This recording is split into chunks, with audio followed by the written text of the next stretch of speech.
एक बार भगवान शिव के सेवक ने कहा, हे प्रभु, आप तो दिन भर मूर्ति बनकर खड़े रहते हैं।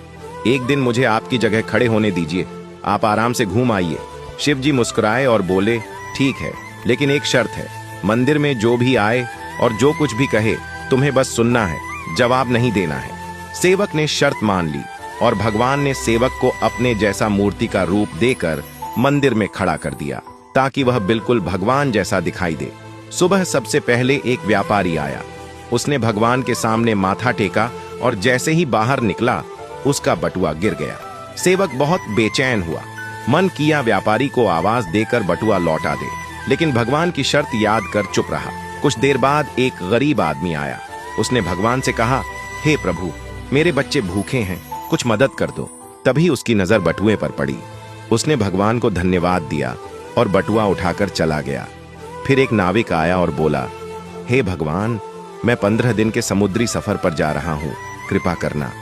वह जैसे ही बाहर निकला, पुलिस आई और उसे बटुआ चोरी करने के इल्जाम में पकड़ लिया।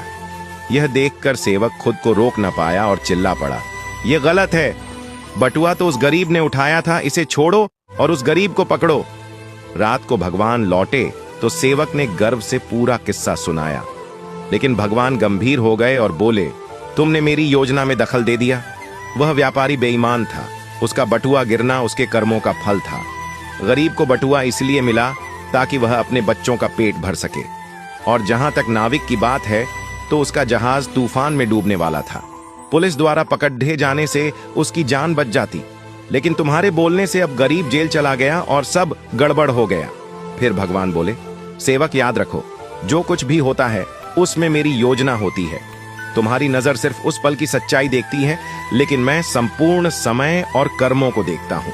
इसीलिए जब भी तुम्हें कुछ गलत लगे तो समझ लेना कि मैं तुम्हारे भले के लिए ही कर रहा हूँ। हर हाल में मुझ पर भरोसा रखो। निष्कर्ष, कभी कभी हमें जो चीज गलत लगती है वही असल में हमारे अच्छे के लिए होती है। भगवान की योजना हमेशा हमारी सोच से बड़ी और गहरी होती है। इसलिए हर हालात में भगवान पर भरोसा बनाए रखना चाहिए, क्योंकि जो भी होता है वह हमारे अच्छे के लिए ही होता है।